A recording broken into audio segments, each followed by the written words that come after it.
Hello, everyone, and welcome to the LFC Roundtable podcast. This is the podcast where we're going to talk about everything Survivor. I'm your host, Aaron Armstrong, and with me today, our winner, our queen, Melissa Denny. How you doing, Melissa? I'm great, Taryn. I feel so good. I feel like a winner for the first time ever.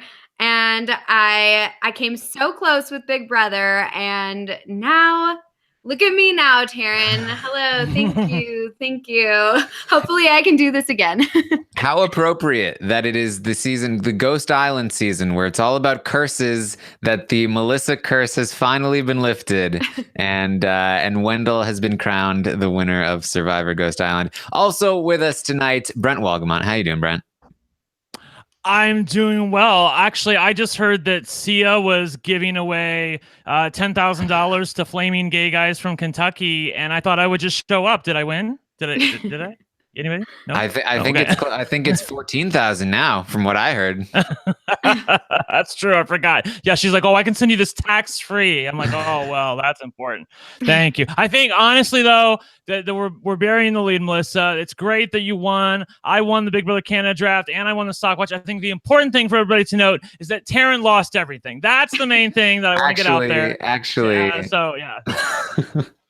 I came close. I also do another draft that's a 9-player draft. We each have 2 people on our team, and I was so close to winning both drafts. I had Taryn, Wendell. no other drafts count. Yeah, I was like, the what? Only draft that matters.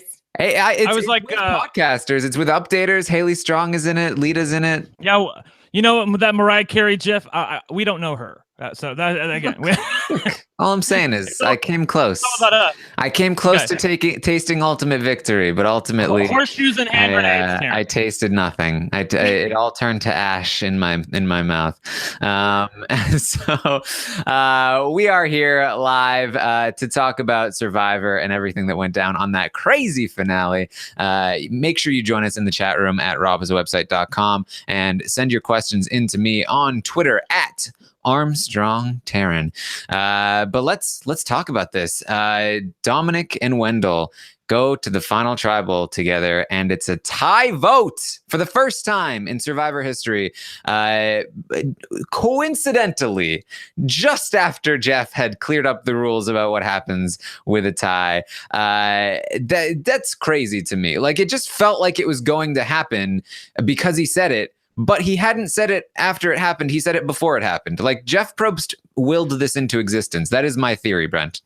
That's my theory as well, is that he said it. You put it out there in the universe. Look, I tell you the truth that you guys know I have a YouTube slot channel. My parents and I were out together. I said I want 4 wild reels and the jackpot symbol in the front, which, of course, I've never seen on any channel anywhere. And it happened right in front of me like 10 minutes later. Like, if you put stuff out into the universe and it comes right back at you. So I think, honestly, that's what happened tonight. And also, apparently I'm a soothsayer as well, because on the broadcast previously, I said, as I tweeted, that when Laurel was talking about splitting the votes and it's going to be 5-5 with her casting the deciding vote. And honestly, and I would tell you guys the truth, if I had been spoiled, I would have never, ever said anything like that. In fact, I don't think there were spoilers out there this year. But nevertheless, if I had been, I would never have been so presumptuous to say something like that. I actually was floored when that happened. I was like, oh, really? Like, didn't I just say that last week? I'm like, I'm pretty sure I did. So I was actually stunned that there was a 5-5 tie and that my wish came true for Laurel to have to, like, this is the thing that I'm most bitter about, and it's going to sound hateful, but I'm like Ika, I'm a petty bitch, okay? Jeff said she was the 11th member of the jury. I'm kind of bitter that he didn't make her go sit over there. I'm kind of bitter about that, I got to tell you. I really am. But be that as it may, I got it right. Honestly, that was so crazy that you predicted it exactly. Like, you didn't just say, oh, I think so-and-so is going to win or whatever. You literally said it was going to be a 5-5 tie with Laurel breaking the tie vote. And that's crazy because you never see that. I mean, I really thought that the jury was somehow going to have talked to each other and come up with, like, an idea of who they thought played a better game or whatever. But apparently they didn't talk at all, or at least if they talked, they could not make up their minds. It was wild. Yeah. Well, the only reason that I said it was because of what Laurel said during that episode, which was that, hey, you guys can split the votes and I can pick up the scraps, which was, again, accented again last evening when we were watching the episode. Again, Dom was like, I don't really buy that that's what she's really doing. But on the other hand, she, at 5 and 4, she really didn't have she didn't have any power to do anything about it. So that's why I said it last week, was because she was talking about, it being like 3-3 and maybe her getting 4 votes and somehow winning a plurality and being declared the winner. I said, obviously it was going to be what ended up happening, which is 5-5 and her getting no votes at the end. So, I'm sorry to see that happen, because I would have loved nothing more than to be wrong, that she gets to the end and she wins, because she's a sweetie and she's funny, and she wasn't great on my TV, but I still would have liked to see her win, and it just didn't happen. Not to immediately start comparing things to Big Brother, but everyone's starting to say that, this is exactly Big Brother Canada, where Paris was Wendell with the social game and Kayla was Dom, be having like a dominating game, and then the social game won over. I don't particularly see that. I don't think that like Wendell had such a strong social game and Dom had such a dominating like game generally. Like I didn't really see that. I mean, if anything, like Wendell was winning more challenges, and I don't know. I don't get that. I mean, I see where they're coming from with that comparison, but I just don't think it's accurate. Yeah, they're trying to put a square peg into a round hole, Taryn, and I know holes. So tell us why. Tell us why that's wrong. Yeah, I mean, I don't think it's a comparison either. I think that unlike Kayla, if anything, it was like sort of like the Kayla Derek situation where they were, will they cut each other, won't they cut each other? But even then, like I feel like both of these players were playing infinitely better than either Derek or Kayla. And part of that is what I loved watching, especially in this finale, was almost the knowledge that facing the other person was going to be inevitable. And so then trying to, like, their game, they were so dominant over this game that they were no longer concerned with, okay, how am I going to get to the finals? It was all about, how do I impress the jury so that I beat Wendell, or so that I beat Dominic? And they were constantly trying to one up each other at Tribal in front of the jury. And I thought that was really fun to watch. And says, I don't think that either Paris or Kayla were put in a situation where they were actively doing that much jury management. Yeah, I mean, and in regards to being fun to watch, this was such a fun finale to watch, minus the reunion or whatever that like didn't happen. But this was so fun to watch, because I'm not gonna lie, this whole season I've kind of been like on Survivor, just because I've been like, I feel like I get it. Like I feel like I know where this is going. I don't think I'm gonna be really shocked or surprised with anything during this season. And even so, like I was watching it with my parents last night, and my mom would like rewind anytime she like didn't catch something, and I was like, okay, Mom, like we know what's going on, like let's just keep watching.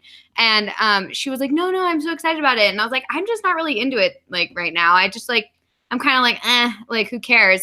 And then like halfway through it, all of a sudden just like changed, and I felt like it got so exciting for me. I had no idea what was coming. Like I loved the parts with the idol play and how it was like the fake idol, and he tricked them into thinking it was the real idol, and they all kept taking out their idol pieces. I know that was like controversial. Everyone's all like, too many idols, blah, blah, blah. But I loved it. I thought it was really fun to watch. And I loved, the tie and all that. I felt like it was such a fitting ending to their story, because they've been, just going as a pair this whole time. And it was always who's going to win, Wendell or Dom.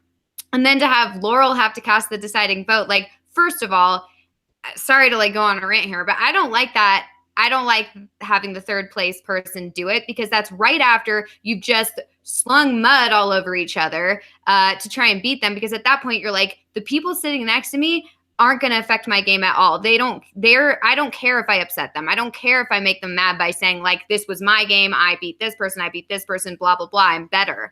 And then, okay, all of a sudden, the person you just were insulting, the person you just were like saying you played a better game than, now is casting the deciding vote. I don't like that, but it was just so fun to watch. It was very exciting, and to have Laurel have to be the only person to know who wins the finale this whole time, that's got to be crazy to have that burden on her. Yeah, I mean, to be fair, I think both Dom and Wendell said after, like the second that they knew that Laurel was casting the deciding vote, they knew it was that Wendell had won. But it is crazy, and I do agree that it definitely does give some incentive for you to not go hard at the quote unquote GOAT in the final three if you know that they may be casting a tiebreaker vote for you. I don't think that's a situation that's going to come up very often. I hope not. but I don't really know like what a better way to do this is other than just stop having even numbered juries. Like I think if this was go ahead. Just declare them both the winner. Like why can't I mean? What is wrong with that? What is wrong with saying, you know what? It's co-winners. Congratulations. You're both, we give you each $500,000. You both get half a crown and ride off into the sunset. And, I mean, everyone's happy at the end. What is wrong with that? I feel like I probably would have preferred that just because I didn't want Dom to lose. So it was kind of like disappointing. But I mean, I wanted Wendell to win and I wanted Dom to win. So like, I don't know. I kind of would have been okay with having co-winners. There's something a little bit like participation trophy about that. Like I like that Survivor is brutal, and I hate that Dom lost too. And I don't like, I'd love for him to like, he was there for his family and all that. And I want him to get some money and to win in the show and all that. But I feel like you can't pull the punches with Survivor. And also, that may lead to situations where people are trying to orchestrate ties in order to split the money and stuff like that. Yeah, true. That's true. That's a fair point. Yeah. So, but I just think that like, first of all, like this would be very easy if you just stop doing a final three. They're dumb. I hate them. Just do a final two anyway. That eliminates tie situations. Like this was exciting once. If this happens again, I don't think it's going to be exciting again. I think that like they should be actively trying to prevent this from happening again in the future. This was exciting. They can't. It was unprecedented. But like what they can do is make it a final two, or at the very least make it an odd number amount of jury members. It's way more unlikely that it's going to be a 3-3-3 tie. I guess they're trying to avoid that because then what the hell do they do there? But yeah, I just, I would prefer that we try to avoid these kinds of situations in the future. And I feel like having an even numbered jury is just asking for trouble. Yeah, definitely. And I don't even see the reason why they do a final three in the first place. It's so dumb. I mean, I think it's just boring and annoying. I want to see two people. And plus it would give two people more of a chance to speak to the jury during their pleas. Like, it's just, I don't know. I just feel like what is even the point of having a third person just sitting up there? Because there's always a third person who is not going to win, who is not going to get any votes. And they're just like up there and you're like, why? I don't know. So I would go back to two. I love the image of Melissa with the crown and the like scepter, just like complaining about Survivor, just like casually. Like, what the heck? You notice I've been pretty quiet. And the reason I've been pretty quiet is because I've been relatively happy with the winner. I mean, I'll be blunt, it was a shitty season. They gave me a relatively satisfying winner. Sort of like BB19. Really, really terrible season for me to cover, personally. Way worse than the season of Survivor, so I'm not even making that comparison. However, it is somewhere in the ballpark of something that wasn't very gratifying along the way. And at the end, I got a winner that I can stomach. And if Dom had won, I would have also been happy for him as well. I will say this, though. I am very tired of his archetype, and that's why I was rooting against him. And that may be unfair, but you know what? I'm not on the jury. I'm a fan. I'm out here. I can root for whoever the hell I want. And so I don't need to see another Tony Vlachos, Joe Mena type character, the blue-collar, East Coast, Boston, New York construction guy. I don't need to see them at the end again. I don't want to see them win. I thought Wendell, if he lost this, I would have taken him to task for not trying to at least appeal to the jury and say, like, Dom thinks he's Tony. That's why he picked that urn, man. I mean, which, by the way, was a total waste of our time. But Wendell could have used it and said, like, hey, this guy thinks he's Tony. Do you really want the same old, just another Tony season? Or do you want me as your winner to start a new story? For a new generation of survivors. I was already writing his speech if he lost because I thought he was going to lose. It wasn't a great tribal for Wendell. And if I'm being honest with you guys, it wasn't at all. They were like taking him to task, and like some people were bitter in the jury that like I didn't expect to be bitter. Like, I mean, like Sebastian or whatever against Dom, like that was pretty weird. I would not expect it. I was like, why is he so angry? Especially because, right after he got voted out, he was talking to the cameras and he was like, "Man, that was great acting, Don. Like you did so good. I can't believe that was really impressive." Right.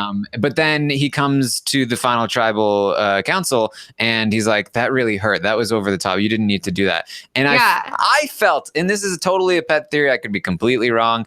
It felt to me like Sebastian was obviously annoyed when he got voted out, but he was also impressed, and the amount of himself that was impressed overcame the amount of himself that was annoyed. But then when he got to jury, Kellen was like, "Can you believe that, Dom, and what he did to you?" And Sebastian was like, "You know what? I can't believe it. That was really mean." And I feel like that may have happened. I feel like Kellen may have helped sway that. There were some things that were left on the cutting room floor insofar as that interaction goes with Dom and Sebastian and Donovan at that tribal council at Final Six, because Sebastian said in his interview, first, two things you need to know about Sebastian. Number one, he was drunk at the final tribal council. Yeah. So just know that. Okay, so a vote for $1 million came down to some drunk guy at tribal council. So just know that's the show we're working with right now. Okay, so having said that, I like that. Like that's such a default look for him that you might not have even noticed. Right? Exactly. Sebastian said that Dom was way more overbearing in that tribal council than what we saw on the screen, to the point where he felt like he was being bullied. Like even he felt like that Donovan was being bullied by Dom, because Dom was like, he kept calling him names, and I don't know what names. I'm assuming they're in the ballpark of idiot and slacker, not in other ballparks, but he was calling him names. And then he showed him his two idols and said, "So which one should I play, dude? Which one, huh?" Like as in, it just really rubbed people the wrong way. And so for those people who are saying, "Oh, it was a brilliant play," and they're just butthurt over it, I think perhaps he took it too far, because obviously there were some people who were really, really scratching their head at how far he took that play. Masterful play it was, and I give it up to him as a fan, but I can see how the jury might have had trouble getting over their butthurt feelings. So, I'd love to hear from some of the other jurors about what may or may not have happened there. I was very impressed with the move right when I saw it. But what impressed me most about it was that Sebastian seemed to come away not bitter about it. Yes. So when Sebastian comes back and he is upset about it, it did kind of, I took a step back and I was like, okay, well, I guess he didn't completely pull this off, because he did end up souring the jury a little bit. But also, I think another thing we have to realize about Sebastian is that I don't think Sebastian was a vote for Dominic anyway. I think Sebastian has mentioned multiple times that he was always a lot closer to Wendell. Right. So ultimately, I'm not sure that matters at all, but it does kind of take away from the brilliance of the move, brilliant as it was. Just being able to watch somebody bluff somebody off of a plan like that was fantastic to watch for me. But you know what? The only way he's able to do that is if the producers put fake idols and real idols aplenty into the game. And I will say that for an off-season podcast, we really need to examine either somebody here or somebody who, like Rob, who covers Survivor more regularly, that it rubs me the wrong way. And I'm trying to couch my words very carefully because I don't want to look poorly upon RHAP as a whole, that the things that have been placed into the game over the last few years, to my eye, benefit the males. It is where they're hiding the idol clues away from camp.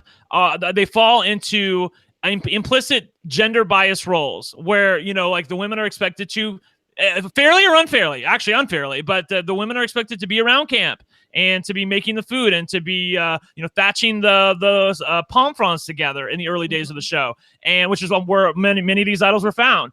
And the men are out there, getting the wood and bringing it back, and the women are supposed to be cooking, and the men are supposed to be doing this. So, like, I feel like that there is a bias, and you just look at the statistics, Taryn. It's like 81% to 19% insofar as men finding idols and women finding idols. And I'm not one of these liberals, and I am liberal, but I'm not one of these progressives that's looking for a reason when there's not a reason there. Okay, I'm just being honest with you guys. But I do feel like you cannot deny the numbers. We've been through 36 seasons of Survivor, 28 that have had idols in them. And looking at the numbers, I do feel like there's a conversation the show needs to have if it cares. But they may not care about this, because it seems to me that the Final Four twist was put in play to also save the alpha males. It was also put in play to save, because I do feel like on balance, and again, this may be unfair for me to say, but I'm going to keep it real with you guys, that working with your hands and tending to the fire and making the fire every day, that generally falls into a male gender role at camp. I mean, you put them up there in a Final Four challenge, doing something that's a little bit more oriented towards what women are expected to do unfairly at camp, and see what happens. I mean, I don't want to, I'm trying not to be stereotypical, but the problem is that the people out on the island are stereotypical. And so I feel like you either have to confront it or you have to just ignore it. And I feel like right now the show is ignoring the numbers. They're ignoring that 81% of the people who found idols are men. They're ignoring the obvious bias in a Final Four situation where you have to build a fire. I mean, tell me I'm wrong. No, I mean, I agree. I mean, first of all, I hate the stupid build a fire in order to get into the final whatever thing. I hate that. That's so stupid. But anyway, because that literally doesn't matter had you played the rest of the game. If you just can't make a stupid fire one time, then you're out, and that sucks. But in regards to the idols, like, I actually never thought about that, but it actually makes total sense, because there is never going to be a situation when I'm on Survivor that I'm ever going to be gathering wood and chopping wood. There is no situation where you'll ever find me doing that. Not because I don't want to, but because I literally can't. I am so weak. I couldn't, like, I mean, there's no way I'm going to be the one out there gathering firewood. And I feel like the problem with that is that, like, there's no real reason for the women or someone who's not gathering firewood to go out and, like, in the middle of the day, just to go in the middle of the woods. You got to have a reason. And so I feel like it's at the women, it's making the women, you know, be immediately suspicious when a woman would go out there under some other pretense, or under the pretense of, like, I'm gathering wood. And they're like, are you though? Like, do you need help? Okay, I will say this, that, you know, Wentworth famously was out there getting palm fronds, and I don't know how she pulled that off, but she managed to somehow. So I'll give her that, okay? But I do think overall there is a way to solve the problem, Taryn. I'm not just here to, you know, complain. I'm a solutions-oriented guy. I mean, I'm a lover, not a fighter, Taryn. So I'm here. I'm bringing you solutions. They need to do more of hiding the idols randomly in the reward challenges. And in the immunity challenges, like, where, you know, you might just stumble upon something and see it. Like, I'll never forget, ironically, Wentworth, when she found her second idol clue, it's in a reward challenge, and she just happens to be the one who gets it. I mean, what's wrong with that? Because then there is no gender bias. Everybody has a chance. But you have to ask yourself, do the producers, and, you know, Probst is a producer now, and I respect him, but do they acknowledge that? And do they care about that? They may not care about that. And maybe, I know that there are pressures on them as far as TV goes. I'm trying to be fair, but I think it's a conversation, and I think to ignore it is dangerous. I mean, if I'm going to guess, I honestly would guess that they don't even know that statistic. I don't think they probably even pay that close attention, and they should if they don't. I mean, I think it's an incredibly interesting thing to try to figure out. I don't know if I necessarily agree with the reasons you guys are putting out. That's probably part of why the statistic is the way it is. But I certainly couldn't give you a better answer. But I think it's would be very, very interesting to try to figure it out. I was just reading somebody was tweeting about like we should be looking into this. We should be trying to figure out. It was Brian Gold. Yeah. There you go. Yeah. And I agree. Like, I think it's it's a very the statistic is something like the last 25 or 30 idols that have been found, like all but one have been found by men, and that's a crazy statistic. That's like there's something there, right? Like that is far beyond the word that I can't think of right now. Standard deviance. Yeah, I agree. Yes. I was gonna. Oh, sorry. I thought you were done. Keep going. I don't interrupt you. Go ahead. Oh, yeah. I was just gonna read something. Somebody says in the chat that I really liked. Goldie Poll in the chat says, Brent, and I don't just read people who agree with me, just FYI, but this one is Brent 100% agree. All of these changes in the past few years, intentionally or not, clearly disadvantage the women down to the showmanship used to present them at Tribal. And I will also agree with that. Because I think that the people that they cast on Survivor, a lot of times these natural gender roles unfairly, they crop up. And I don't believe that on most seasons that if a woman played like Dom played, that they're going to allow her to stay in the game. I do not believe that. I don't think they're going to let somebody like her run the game. Now, I saw in the new season that the preview for the next season, there seem to be some kick-ass women there. So, I mean, like I predicted it on Big Brother Canada 6, and it turned out to be true. Paris and Kayla, me and Melissa picked those 1 and 2, and they end up going to the end together. So I'm hoping that maybe there's some really kick-ass women on Survivor 37 who can just run shit top to bottom, and just like Dom and Wendell did. Why can't they? But there may be a reason why they can't be, because the survivors won't let them. So I don't want this all to be about that, but it just, the one thing that rubbed me the wrong way last night was just Dom and Wendell pulling out idol, and then they have their fake idol with their real idol. And it just goes back to the conversation that I had with Lita Brillman at I think it was the start of this season or last season, where we were talking about all the men that find idols and why women don't find them. And I feel like that needs to be examined.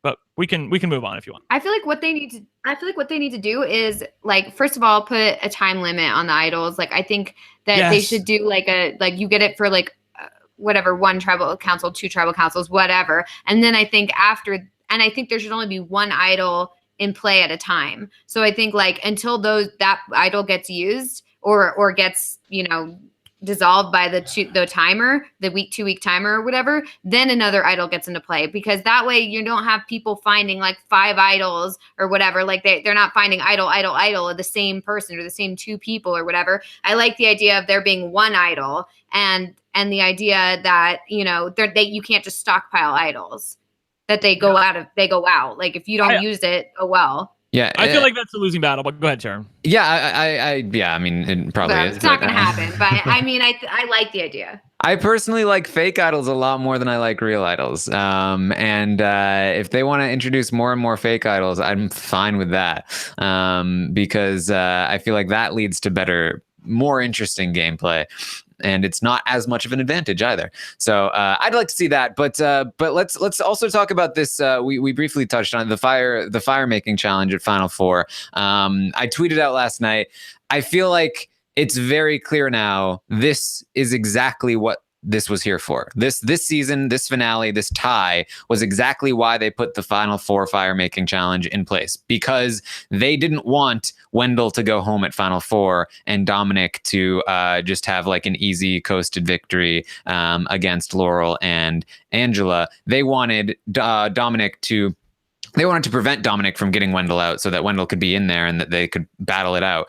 They have always been trying to prevent the fallen angel from being the fallen angel. That's why I think that they went to a Final 3 in the first place, because Rob Sesternino went out at Final 3. Like so many people go out at Final 3. So they were like, okay, we're going to change it to a Final 3. But then people just started going out at Final 4. So they're like, okay, no, we'll change it so that it's a fire making thing. You can't get voted out at Final 4. The fallen angel can win their way into the end. And it worked in this season, but I know for a fact that this is not going to work. You're just going to have to keep moving the goalpost because the players will keep adapting, and we'll just lose the fallen angel at 5. That's just going to keep happening unless I guess their whole strategy is to that. Oh, if you have an idol though, you can use it at 5. So right, and I hate that sucks. I just hated it that Sebastian's secret vote. Extra vote was expired at 6, but then the idols expire at 5. What the hell is up with that, Probe? Seriously. But then you immediately get to go to a challenge at Final 4 and have 2 chances to quote unquote earn your way to the end. Although I will still contend that Laurel earned her way to the end by virtue of her gameplay just to get to the Final 4 and get Dominic to take her there. I hate the whole earned versus taken thing. Just needs to be banished from the show because it just puts more weight on it. It says, oh, well, you earned your way here and you earned your way, but you were taken here. It doesn't have any place in Survivor, but maybe I'm going to have to adapt to that. I don't know. It's very frustrating for me right now. I like some things about the show, but not others. I really just I want them to just okay, as soon as they start adapting the fire making, just instead of continuing to move the goalpost, let's just go back to the final 2. It worked. It was fine. What's wrong with the final 2? Is there really anybody out there that's just no, final 2 is the worst. I would never watch Survivor again if there's a final 2. It's just, I don't know. There's something, and I think part of what makes this season work, why the finale sort of saved the season for a lot of people, was that it wasn't a final 3. If we're being honest, it was not a final 3. It was a final 2. And that's what makes it epic. That's what makes it memorable, that it's 2 people left in the end. You don't remember 3 people. It's 3 people is boring. It's okay, and it came down to the final, this person, oh, and there's another person too there, but we usually forget about who them. Never gets any votes most of the exactly. time. It's just pointless. It's totally pointless, and I don't get it. These producers make baffling decisions to me sometimes, and I still don't. If I ever have the chance to talk to Survivor producers, that's the number one question I'm asking. Why are you doing a final 3? Don't understand it. And especially with this final 4 fire making, I'm just I'm not into it. It's so bad. I hated it the first time around. I don't like it now. Still, it's not changing my mind. Yeah, and we do have a question from Kieran. Can you hold that question real quick? Because I forgot something. I wanted to say it to you. Actually, go ahead and read the question, and then I'll write it down. Well, he's asking about the Final 4 twist, because he's saying should this be removed, especially since this is the second season in a row. We've only had 2 seasons of it so far, and in both seasons, the winner of the fire making challenge would have been sent out and ended up winning the game instead. Basically completely game changing. It completely changed. That's what they put it in there for. I think Probst is getting exactly what he wants. Right. I mean, he wanted the person to be able to win their way to the end. I mean, otherwise he wouldn't have. They would not have introduced this in the first place. So I feel like that they're getting exactly what they want out of this. Although, to be fair, wasn't there a curse? The curse of the immunity necklace early on in Survivor, for the person who won the final immunity would never ever win. Kelly won and she didn't win the game, and then Colby won and he didn't win the game, and then Kim won and then she didn't win the game, and then Nalia won and then she didn't win the game. Remember, it was a thing until somebody didn't do it. Was it until Brian, exactly. Yeah, it was until Brian. Exactly. So people kept saying that was a thing until it finally wasn't a thing anymore. So I don't feel like with all respect, I don't feel like the question, Melissa, has any validity unless you disagree. No, I mean, I don't know. I don't like it generally, but I also hate change. So maybe that's just partially it. But I just honestly the fact that it changes the game so much makes me dislike it even more. I think there is some validity to it, especially at first, because again, I think the players will eventually adapt. But especially at first, I think that there's a few things that it does. And Dominic has mentioned this in his exit interviews, where he's basically saying I should have just thrown the Final 4 immunity because it's better to win the fire making challenge, because I pissed Angela off by sending her into the challenge. Then she loses anyway. Wendell looks like a hero. I look like a jerk for sending Angela away. And then we go in there. But if I had gone up against Angela, I probably would have won the fire making challenge. She would have been pissed at Wendell instead. And then maybe I win the game because I come away looking like the hero and Wendell's the jerk that sent Angela into the fire making. And and I think that there is a lot of validity to that. Like winning the fire making challenge is a huge advantage when it comes to like you just did something. Like you can win the immunity, and that's probably more impressive than beating one person, right? You just beat 4 people. It's the final challenge, but the jury doesn't see that challenge. You just come in wearing the necklace. They see Wendell dominate Angela in that competition, and I think that's a big thing. And let me say, there is no more drama in the final immunity challenge, which is a damn shame. Not one bit of drama. I could care less who won that damn thing. And that's sad. That's really freaking sad. It's one of the best, most epic moments of every Survivor season. The final immunity challenge to get yourself to the end. I'll never forget Cass and Wu and Tony all like trying to like, turn their things to get their flag to raise. And Wu won it by like a millisecond over Cass, totally changing the course of the season. Yeah. Cass wins that instead. And Wu loses himself the game by winning the challenge. Exactly. There's drama. They just sucked all the drama out of it for, I guess, a little bit of drama later. I tell you what. Oh, go ahead. It was the same thing with Ben last season, where like Ben, he had the win in his hands, and then it fell, and you could see the $1 million drain from his face. And it was because we didn't know yet, right? Yeah. And it was an extremely dramatic. I mean, we all still knew he was somehow winning, but you did, right? But then, it's like, oh no, never mind, you're saved. And so like, you're completely right. I was watching this challenge, and I cared way more about who won it because of my other draft, because we're using fantasizer points. I was just like it doesn't matter. Like whoever wins this is going to get 10 points in the draft, and then that will clinch my victory. Okay, I don't matter. Well, one more thing I want to say, and then we can wrap up. Maybe we can be a little more positive, because I don't want to be totally negative about this. That Steven made a great point on the know-it-alls last night, that this Final Four challenge, it de-incentivizes people to make a move, because there is no pecking order. It's all about who wins. So you don't have to worry, okay, am I 4 here? Do I need to worry about, am I the 3rd or the 4th? Do I need to worry about the fact that the pecking order is a little off here?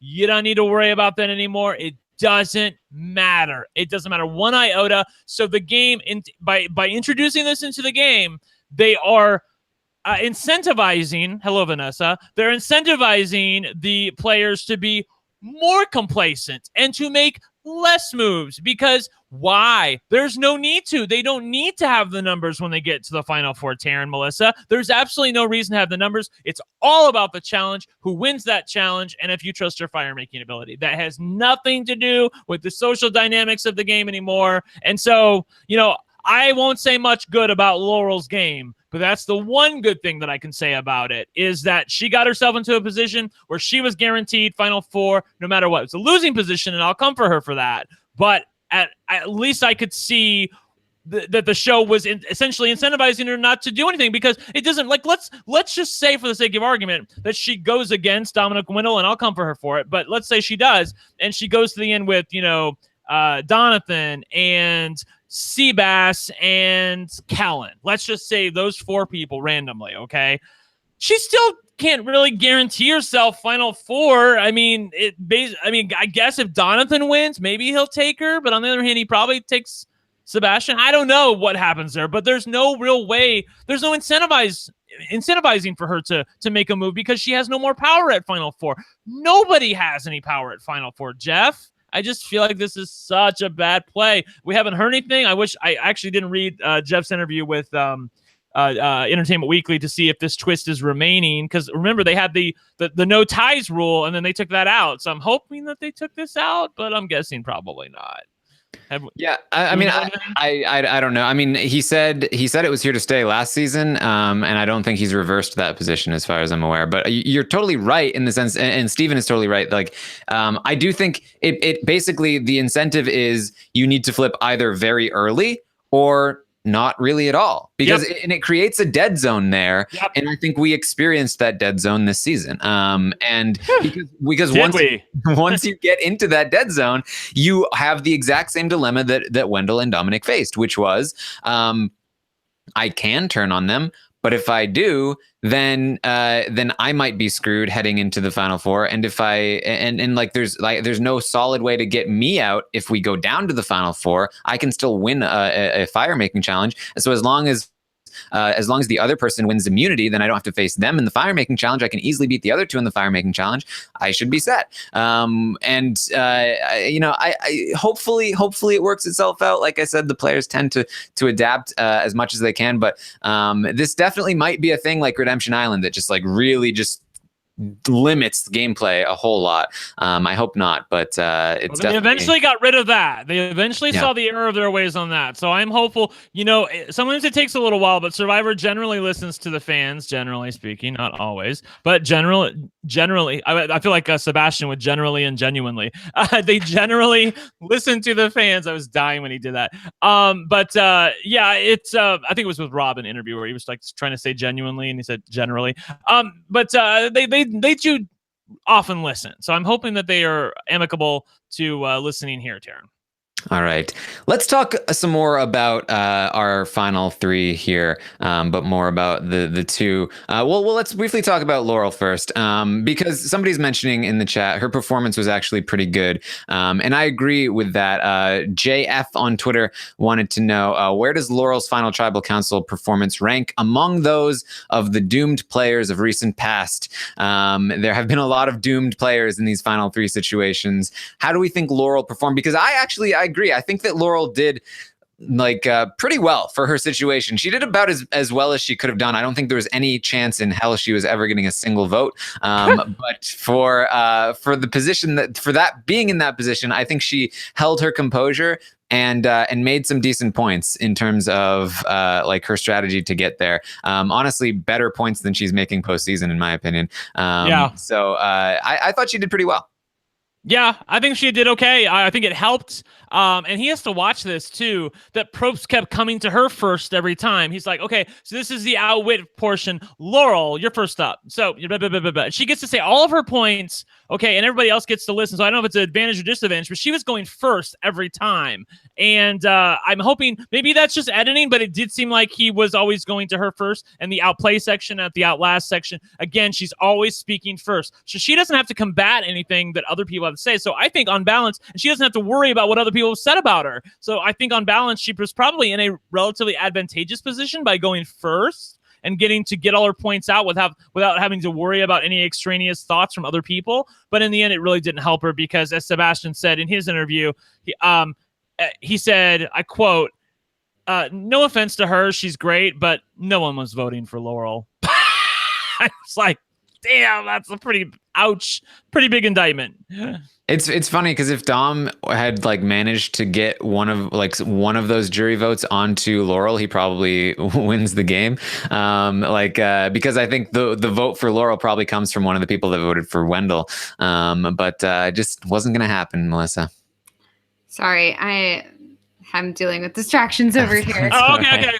I wasn't sure if you were caught up yet or not. But it's, we were just generally talking about Laurel's final tribal council performance. That all things being equal, that even though she got 0 votes, that she probably did about as well as she could do and performed at least admirably in a losing effort. Oh yeah, I think she did fine at tribal council. I honestly the only thing she could have done differently is, I guess, play a different game. Well, played up her game more, but we saw how that potentially bit Kayla in the butt with the jury for BB6. So, I don't know how much you can really claim moves that maybe weren't yours or whatever. I don't know. Well, the BB6 people were just butthurt, but we'll get to that. Well, yeah, I don't think Kayla was claiming moves that weren't hers, but whatever. Oh, anyway. We're gonna get into it. I am staunchly anti this opinion.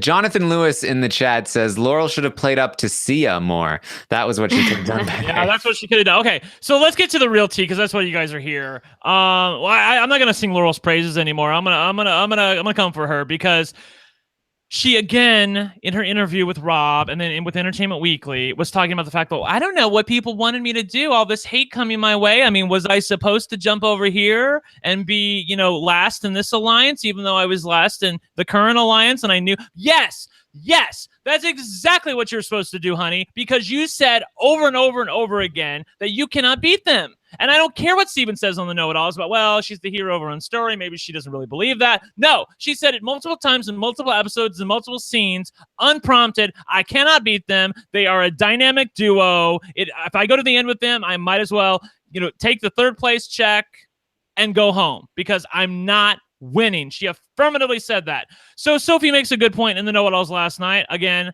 I loved Sophie in the know-it-alls last night. I didn't care for her as much last season, but last night I thought she made some great points because she's like, I'm just being like, I keep it real with you. And you can't just compliment her without pointing out last season you didn't. Last season I thought she wasn't there. I thought she wasn't with me. This season she was with me because she was like, you know what? Even if you had a 2% chance of winning on this side, you knew your chances over here were 0, and you are there to win the game, not get to the end. So obviously you should have jumped. And I will say this again. This is what's pissing me off the most about every interview that's been done with Laurel, including our own, that when she brings up the fact that she got votes from Kellen during that double tribal council, she conveniently forgets who she voted for.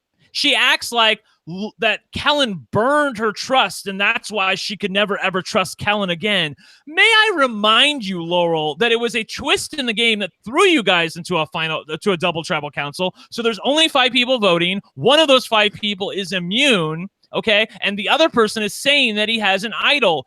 Kellen did not place votes on you in order to get you out of the game. She wanted you to stay in the game, but she was trying to protect herself. Again, desperate times call for desperate measures. It was a one-off twist. Everyone had to prepare for it. You did the same thing because you voted for Kellen. Everyone was supposed to be voting for Michael. But Laurel, you voted for Kellen. So how can you be mad at Kellen for betraying your trust when you did the same thing? To be fair, I think I'm pretty sure that Laurel was informed that Kellen had already turned on her. That's why she put the vote on Kellen, because she knew Kellen was putting votes on her. It was a countermeasure. I don't believe that's true. I'm pretty sure that's what happened. I'm pretty sure.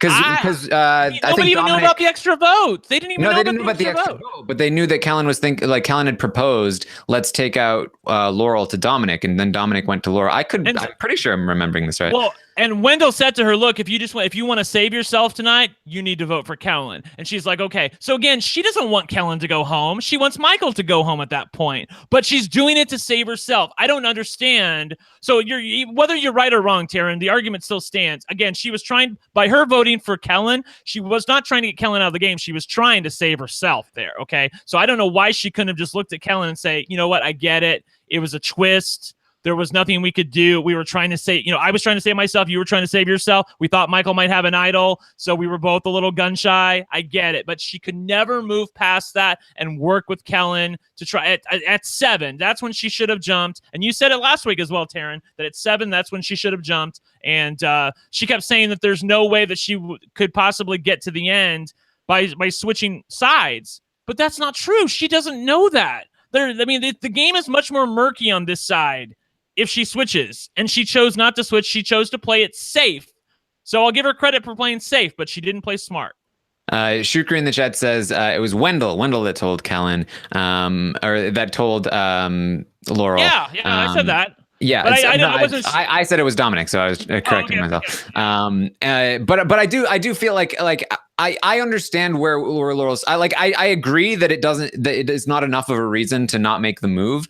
But I don't think that you're fully grasping, because the week before Laurel had given them the heads up, hey, Kellen, they're coming for you. Dez is coming for you. And Kellen was very against this. Kellen was anti-Laurel. She wasn't believing Laurel. And then the very next week, she's voting Laurel potentially out of the game, or at the very least using Laurel as a backup. It just seemed, I think from Laurel's perspective, Kellen just has it out for me. How am I supposed to throw my entire game away to move in with her when I know she has good connections with other people? She doing that? She still has Donovan in the game at that point. I mean, obviously one right, or Dom or Wendell would. I agree. I agree that it's still the right strategic move. And just in terms of what Laurel is saying and that she couldn't trust Kellen, I agree with her reasoning there, and I agree that I don't think that she is just as guilty as Kellen at torching that relationship. I think that Kellen did actually come at her, and I don't think that she's equally at fault.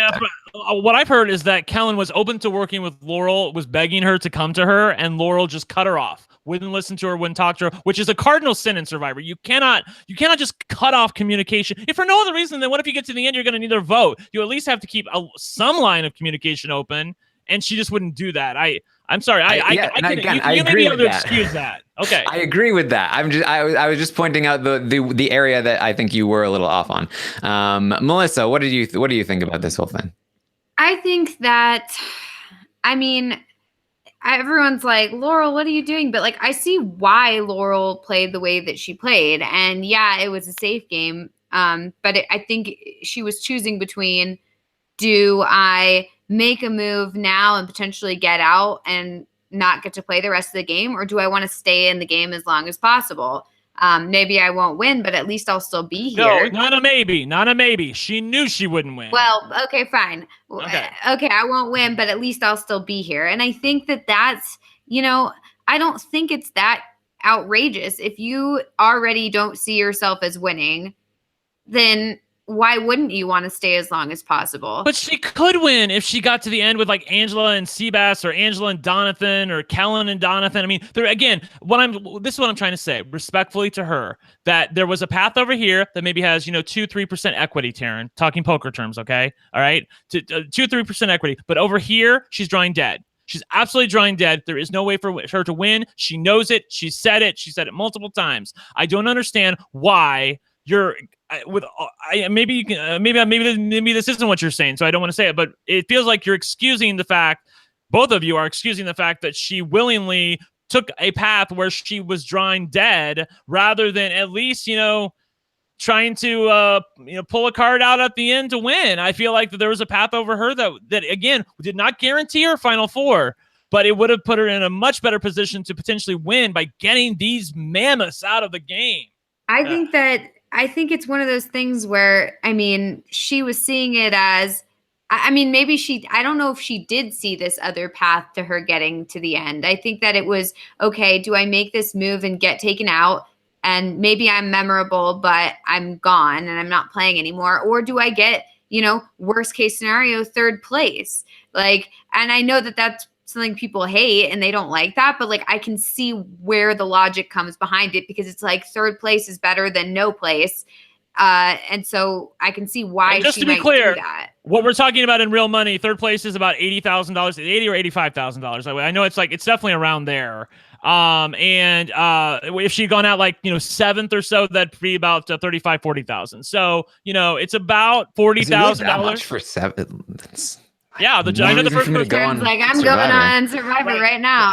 Sign me up. They pay you like what? Like $5,000. Yeah, insane. Exactly. But that's a significant amount of money. Like it's not. But the Taryn, it's like a poker tournament that's. Yeah, it's like a poker tournament that's like bizarrely top heavy, where all the money's at the top, and second through 10th is like nothing. I mean, it's not. I mean, if you add up second through 10th, it doesn't even come half to what first place is. So, I feel like it's. The Big Brother obvious. First place prize is also way too small, but whatever. We can get into that later. But the important thing is that I can see why she would be like, do I risk it right now and either get out right now or maybe have a chance at winning? Or do I just ride it out and get at least third place? Maybe if I'm lucky, get second or first. Like, I just feel like I can see why she's doing it. Yeah. I don't like it necessarily, but I get it. And also, we don't even have to go very far back in Big Brother to see somebody like Karen, somebody like Christmas, people who just actively gave their games away. Mm-hmm. I don't think Laurel is even close to that bad. I think she was trying to do what she felt like she was trying to play the game, and she was way too conservative and she made mistakes. But she wasn't like, oh, I don't even care about winning. Let me just give up. I don't think that was what she was doing at any point. Yeah, and I don't think there was ever. I don't think she was like. I don't know. I just feel like she's not comparable to someone like Victoria or someone like Christmas, where Victoria thought she was running the game. I'll give Victoria credit for that. Okay. Christmas though, like gave up, and like somebody like Karen, like these people, like they actively gave up and actively worked against their own game. And I don't think Lauren ever came close to that. Being like, I want to help this person get to the end, no matter what my game, whatever happens to my game. She thought she was benefiting herself and getting herself along. It was never a situation that was like, I don't care if I go out. I don't care what happens as long as you get to the end. I still think she was benefiting her friends too, because she talked about that so many times in so many confessionals that she had gotten close to Dominic and Wendell. She did not want to vote against them. She didn't like these other people. She called Seabass and Angela her arch enemies. I don't know where the hell that came from. I just feel like that she's like, you know what? If I'm not going to win, I want my friends to win. And I think that's putting words in her mouth. And I think that like you're quoting things that she said, but she also said things on the season that were along the lines of like, I do want to win and I do want to make the right move and the smart move. So you can't just cherry pick the quotes that suit your needs, right? Well, I tell me a quote that refutes what I just said. Because she consistently said that she cannot beat those guys. Was there a moment in time where she said, you know what? I can beat those guys. I know I can, and here's how I'm going to do it. That's not what I'm saying. I'm not saying that she thought she could beat them. I'm saying that she hoped that I'm sure she hoped that there was an opportunity to take them out, and that's why she talked about it. She wanted to take the shot at them. I think she's a scared player, and she played a safe game. I think that she thought she would make a big move. She hoped that would be something she could do, but then she just, whenever there was the opportunity, she shied away from it. Yeah. And it seems to me, though, that like Donovan in his exit interviews is like, I mean, that's the reason why he didn't even vote for Laurel at the end, was because he was just so upset with her that every time he's like, he knew that you had to get these guys out of the game. Everyone knew that. And yet she would not pull the trigger on it. She had multiple times where they were totally exposed and would not pull the trigger. I want to ask this, though, honestly.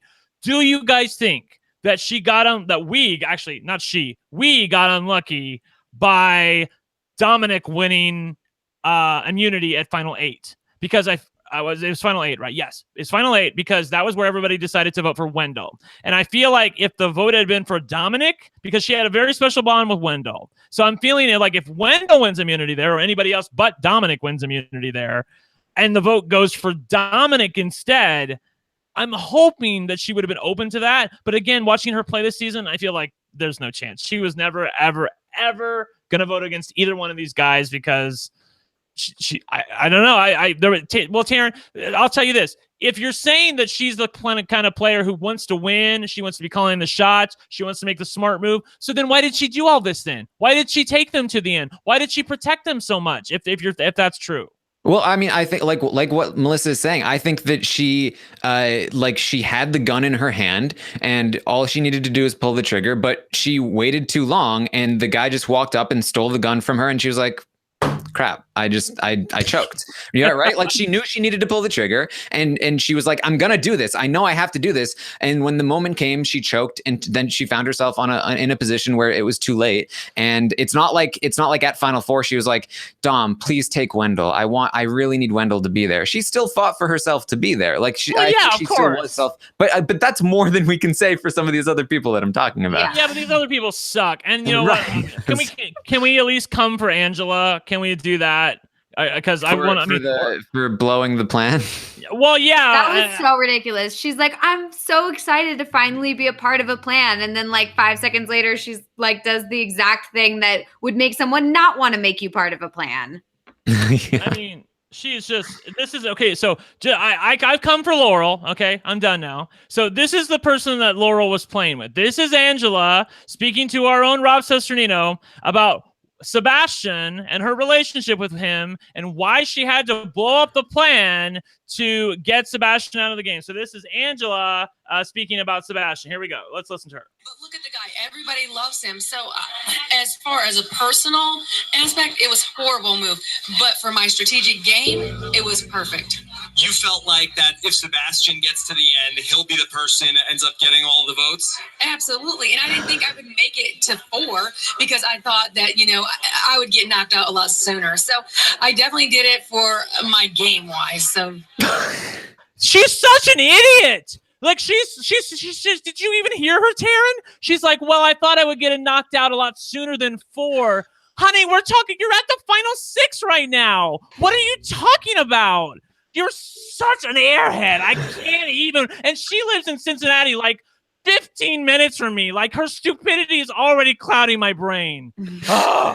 Yeah, I mean that's just very clear. Like that just showed me just like how strong of a hold Dominic it seemed to be Dominic in that spot at least seemed to have over some of these players where Angela was genuinely, and because like part of me thought like, okay, she's just like a total idiot, she's making a mistake, but no, she had actual like justification for this because she legitimately thought, no, Dominic is the person I need in the game. I can't have Dominic leave. I need to have Sebastian leave, and that's why she told Dominic, and that's why she voted for Sebastian. Like it's just it is mind blowing. I kind of love her for it in some ways. And I love the character of Angela. I loved it because that meant that both Wendell and Dominic got to stay, and I was very happy with that. So that's fine if she wants to tell, like, because I was going to be really upset if Dom got out that episode, and I was going to be really bummed. So I was very happy. And there's more. Like I loved Angela, even though again like really terrible strategically, but I just loved when she was just like, I'll take the orange, I don't care, whatever. Yeah, she's like, I really don't care. Doesn't Jeff matter. was trying to like say like, so it doesn't matter to you. I mean, he's really into this. Like he clearly wants this, and it just doesn't matter to you. And she's like, yeah, no. Don't care. She reminded me of Christmas because honestly, like when she was on the beach with Jonathan with Dom. When she was on the beach with Dom, I was like, first of all, why are you on the beach with Dom? Like she's out there laying him on the blanket, and I'm like, why are you with him? Like you're by yourself. He's going to sniff this out. He's a poker player, and of course, he asks her one flippant question. Okay, so how's everything going, Angela? Oh, it's fine. Well. Yeah, I mean, I'm okay. I might as well tell you anyway because you're gonna find out. Shut up! It's like shut your pie hole. Dom was really good at reading people, and it was very impressive for them to like lie to him or them to say something to him and him to immediately go to a confessional being like, yeah, I know they're about to get me out, or like, yeah, I definitely know that he's lying. Like it was great. I loved seeing that.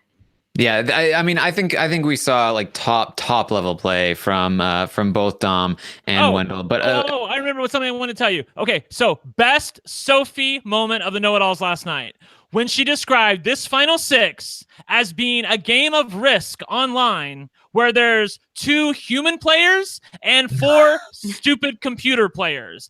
That's what it felt like because you can pick the kind of computer players you want. There's the stupid one, so obviously that's Angela. You can pick the high one, so that must be Sebastian. You can pick the safe one, the chicken shit one. That's Laurel. Okay, so I can put all these people, and then of course there's Jonathan.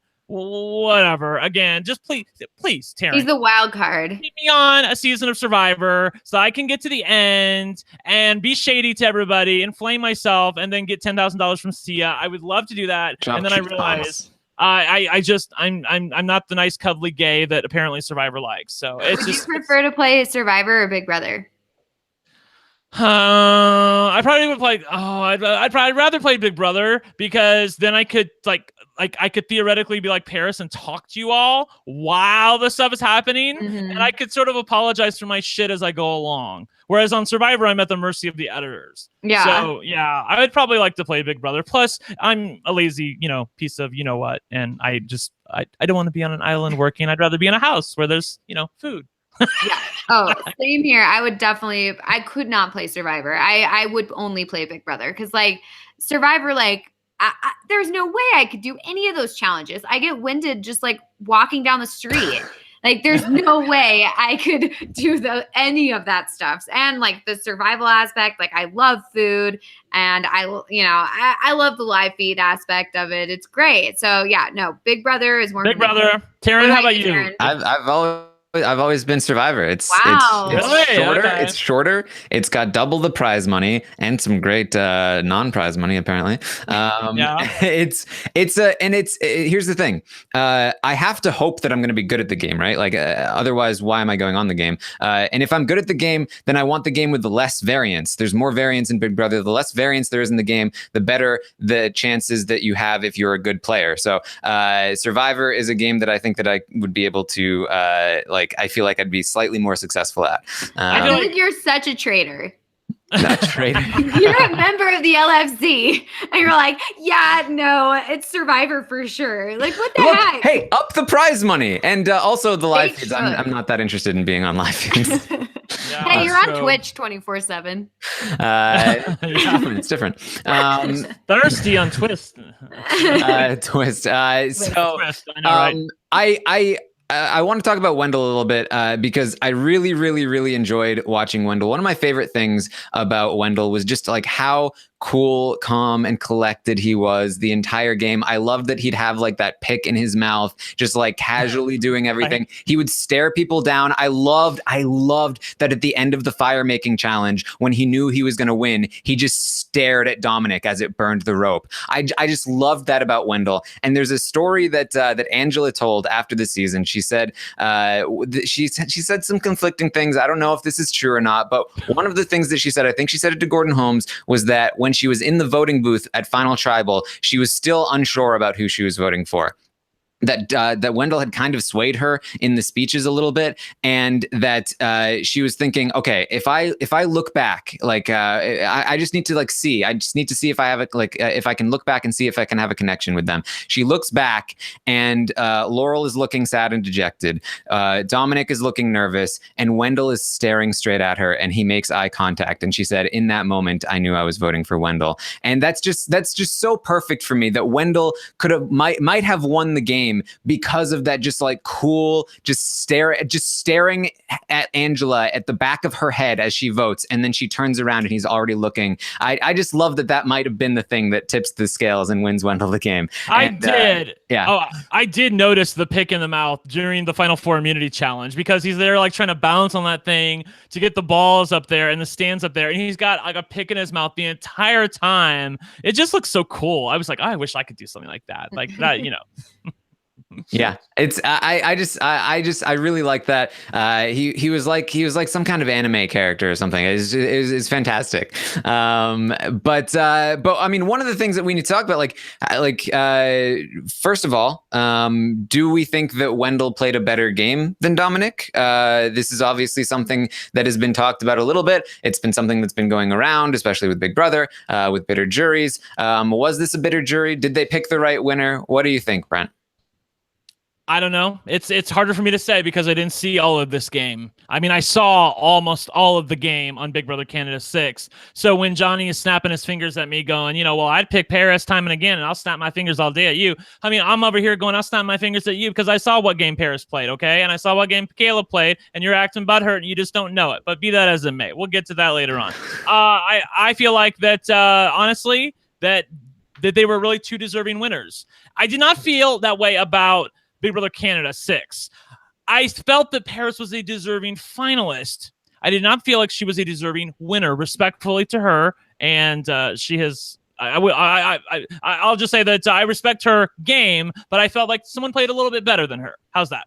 On Survivor, it's an edited show. And so I'm going by what people are saying behind the scenes. I'm seeing, there's a lot of stock. Melissa and I are talking about the fact that we would love to play Big Brother because, we're in a house where we don't have to do anything. But on Survivor, you have to do stuff. You have to tend to the fire. You have to do the shelter. You have to make life comfortable. You have to be cool around camp. And apparently Wendell was that.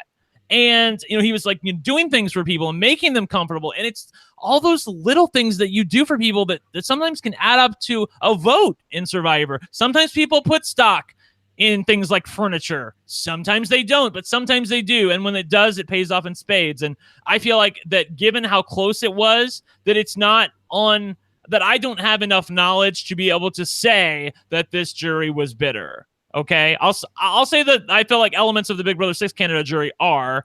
I do not feel that way with this jury. I'm a little miffed that they're apparently really hurt about the display that Dominic had at Final Six because you can't argue the results of it. It was a masterful play that got exactly what he wanted. He made maybe he wasn't as nice about it as he could have been, but the moment sort of calls for him to act like a bully. You know what I mean? So I wish they would have given him more license on that. Again, I just don't. So no, the answer is no, and I'm gonna stick by that unless somebody can convince me otherwise.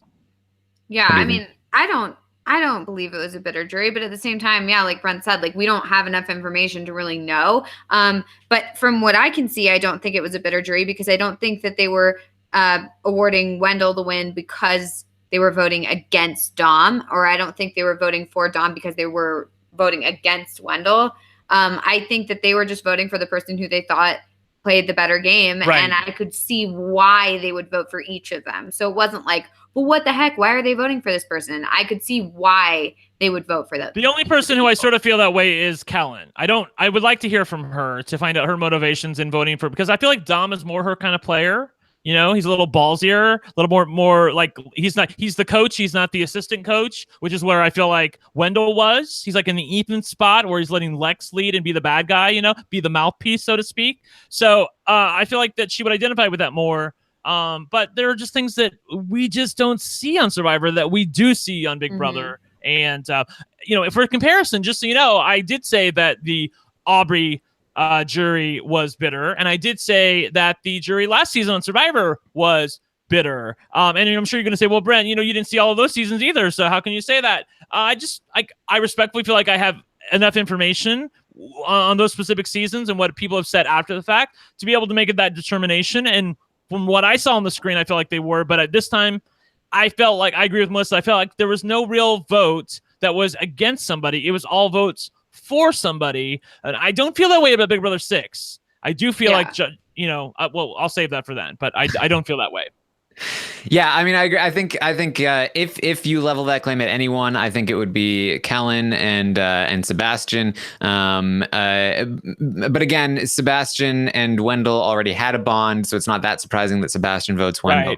Right. There is definitely some negative. There are definitely some negative feelings that Kellen has toward Dominic. But they may just be coming from her adoration of Wendell. It's hard to really say. I personally wouldn't say this was a bitter jury. And I listened to a lot of the exit interviews. Most of them were just like, I just had a more of a personal connection to Wendell, which is a perfectly acceptable answer if you are in the jury, which is what a lot of the Big Brother Canada 6 people have said. But not acceptable in that case, I guess.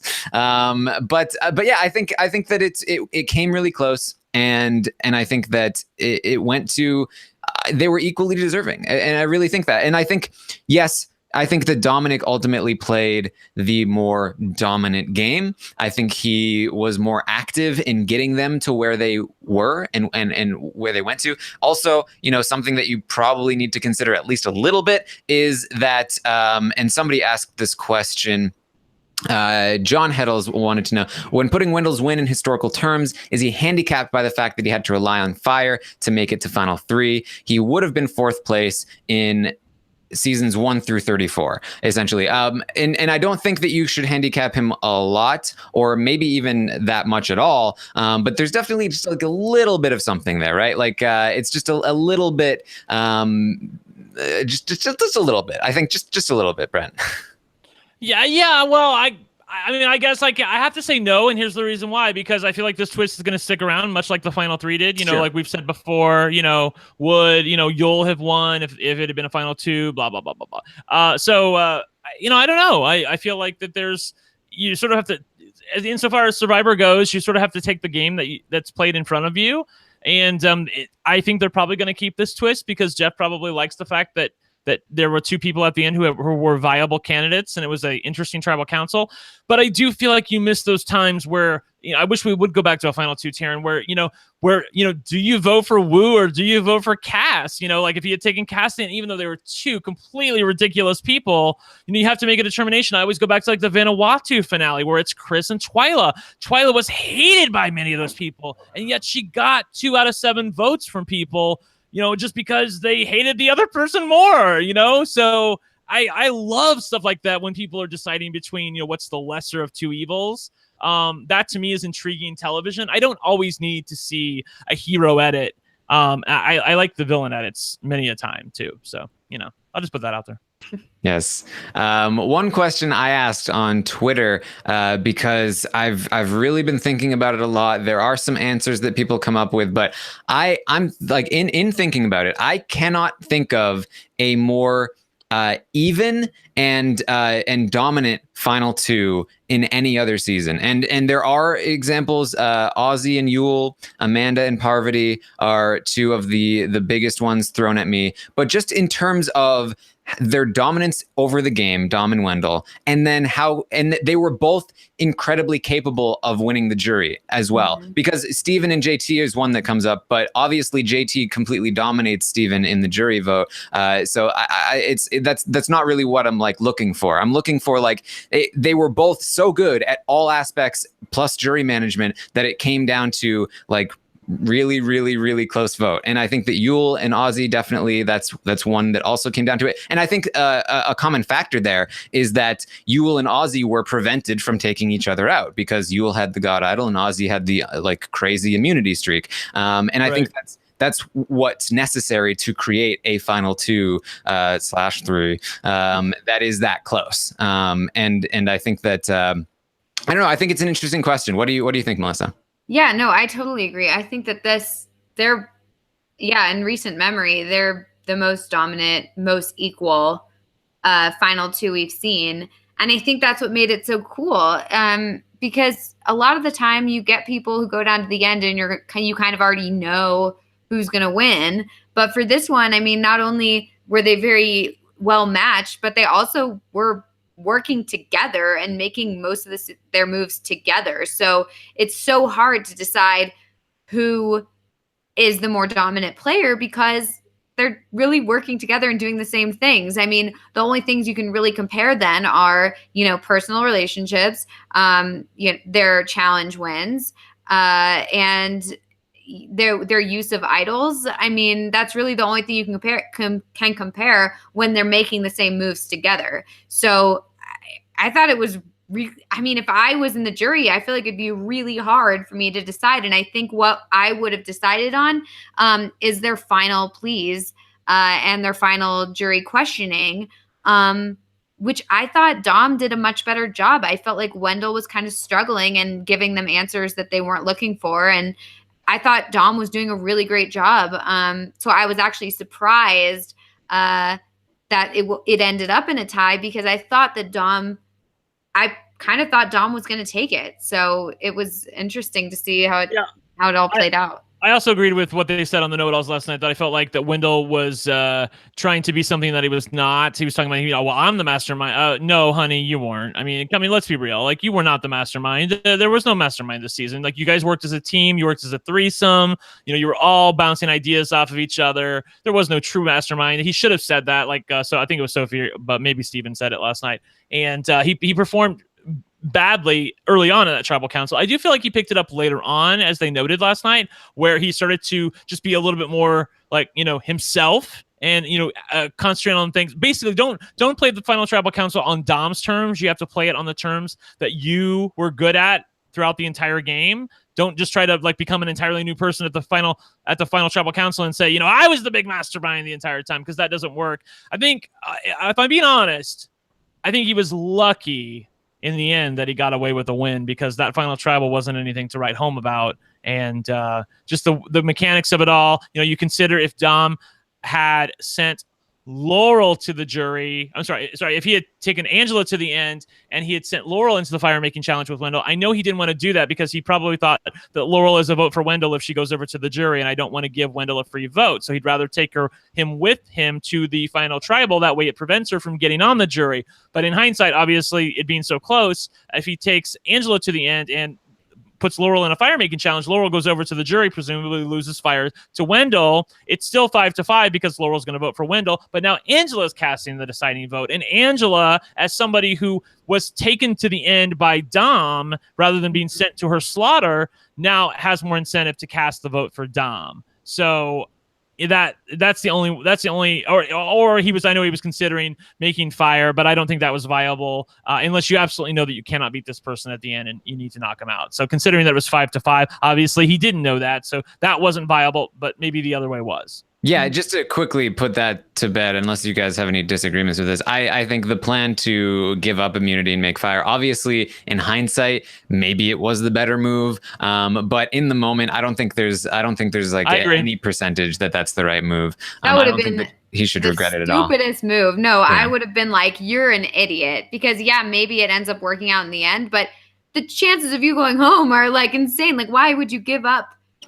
If, it just it wouldn't have gone over well. And it comes down to a 5-5 vote, and I think this vote more than any other vote really exemplifies something that I've always said, which is like the jury vote comes down to so much luck that we don't talk about or consider. Like people, it's gonna be, I'm gonna be talking at it from the opposite angle when we do our Big Brother Canada 6 podcast. But there's these people that talk about jury management, like you can completely control the jury votes that you get, but this came down to luck, I think, and there's so much luck involved when it comes to jury management, and that's an important aspect of it. And I think that you just flip a coin, have this earlier in the day, have any small decision be made a different way. I think that Dominic comes away with a win. I think that Wendell comes away with a win. I think it could have gone either way 100%. And I think that's really valuable to look at in terms of like how we see juries. Yeah, I was laughing about the fact that you're like, people talk about the fact that you have to take jury management seriously, but there's so much luck that comes into. Like, is that the people who talk about jury management? Is that you, Taryn? Look, because you're there's like people. The Survivor people. Like, here's my dilemma. The Survivor people are way too far on one side, where they're like, jury management is everything. Getting there doesn't even matter. It's all about jury management, and you can control every single vote. And I'm like, you guys are going way too far. There are bitter juries. There's a lot of luck involved. And then there's a lot of Big Brother people that are like, jury management shouldn't even be a thing. The game is flawed. Like, it was screw these bitter jurors. They're like, no, but there is something to jury management. I'm stuck in the middle and I get attacked from both sides. It's not very fun. You need to be like me. See, that's why you're Fancy Fencerton. See, so that's why people come at you from all sides. I'm not fancy about it. I'm very firmly in the middle. I'm very firmly in the middle. A different opinion for every podcast, like Brent. Yes, exactly. I love Brent, who was like, yes, living for this jury. And then I think Kirsten was like, oh, but you didn't like the BB Can 6 when they were better? It was Gagan, and then Kirsten was coming for me, so whatever. And you were like, only one that doesn't go with the way that I want. Exactly. I have said from the beginning that I am a biased podcaster. You guys wouldn't want me any other way because I'd be boring. Believe me. And I just can't hide my stuff. Like even in this podcast, like Terrence joking about the fact that I can't give Sophie a compliment without talking about the fact that, last year I didn't really care for her all that much, but it's because I keep it real with you though. So I keep it real with you. Whatever I'm feeling, I am a fan of the show, and being a fan is not necessarily rational, but I do recognize that within the confines of the game, you have to be a little bit more rational. So the Brent on the outside can do whatever the hell he wants. If I was in the game, I like to think that I would be very fair and abide by the things that I'm yelling at the TV screen right now, but who knows? I don't know. You seem like a pretty bitter viewer. I don't know if you'd be an unbitter player. Yeah, I don't know. I don't know if I'd be able to vote for Paul after all that season. I'd probably. See, you lived for Josh. You lived for Josh. I know, right? I know, and I love Josh. I don't know. I really get Josh. I don't know why. Somebody tweeted at me, LB, don't think you can really handicap Wendell for the fire making because they knew it was coming. And that's why, I would handicap Ben a lot for the fire making because that was a random twist that came out of nowhere. This one was, they knew it ahead of time, but that doesn't make it any less unusual. And Brent is completely right that if they continue doing this, the more they do it, the less of a handicap you put on Wendell because the less rare it is. That's really like the more random and the more unusual the twist is, the more you need to put the handicap on. So this one wasn't random because they knew it ahead of time, but it was still pretty rare. And if it's the only time ever that you're going to that they're going to have it, then you adjust accordingly. It's the same way that we're like Redemption Island seasons. I think that alters the gameplay and helps in the same way that Battle of the Block did and Big Brother. Right. You gotta to pay attention to these things because they alter the game in significant ways.